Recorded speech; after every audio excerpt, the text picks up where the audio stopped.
Welcome to Teaching Truth. My name is Glenn Cartwright. Picture the scene on that first Palm Sunday on the road into Jerusalem. Imagine for a moment you're in the crowd. What is it you see? What is it you feel? What is it you smell? What is it you sense? What is it you hear? If you look carefully, you'll see the brightly coloured holiday clothes of festive pilgrims gathering in Jerusalem.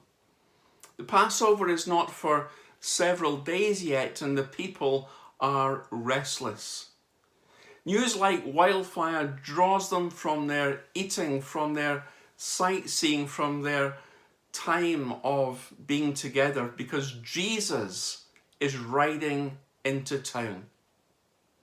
And if you use your imagination for a moment, you can feel the press of the people as they gather along the road from Bethany to Jerusalem. You can smell the dust and the donkeys, the unmistakable odour of too many unwashed people who are not socially distancing in the heat of the Jerusalem day. You can sense too the almost palpable excitement in the air, and soon you find yourself perhaps climbing a tree to break down a palm branch and then straining in to see who it is, Jesus, through all the other waving branches. You might even find yourself shouting, "Hosanna to the Son of David. Blessed is he who comes in the name of the Lord. Hosanna in the highest." You might even wonder what all this is about, the scene that is Palm Sunday.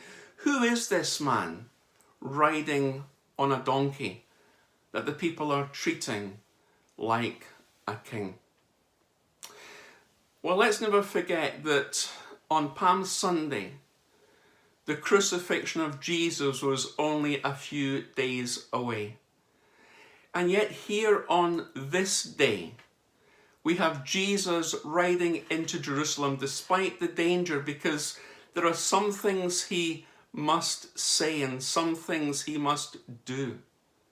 And Jesus' triumphal entry into Jerusalem announced, in a sense, his commitment to the daunting task ahead.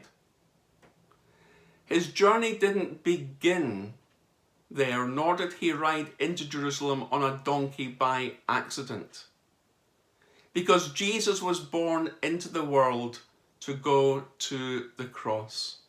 Jesus was innately focused as he rode into Jerusalem on what lay ahead, not on branches, but on the beating he was to receive, not on the crowds, but on the cross. Not on the palm branches, but on the nails that would be driven through the palms of his hands. You see, for Jesus, Palm Sunday was not so much about looking at the crowd as looking towards the cross. We read that as Jesus entered Jerusalem, the people all about took notice. Matthew tells us that the whole city was stirred and asked, "Who is this?" "This is Jesus, the prophet from Nazareth in Galilee," was the announcement that went forth. But the excitement of the crowd on Palm Sunday soon faded, because when Good Friday rolled around, many of the same voices who had shouted Hosanna were those voices who would be shouting, "Crucify him." Voices whose love for the Lord was shallow and based entirely on their hope of what exciting things he could do for them. Many in the crowd on that Palm Sunday would get in behind Jesus on the road, but would not follow him on the way to the cross. Yes, they would wave palms before the coming king, but they would not obey the suffering servant. And the same is true today. For Palm Sunday, leading into the events of Holy Week and Easter, remind us that you cannot have the victory of Easter Sunday without the entrance on Palm Sunday and the death on Good Friday. You see, to be a follower, a disciple of Jesus in 2021 is tough. It is not for shrinking violets.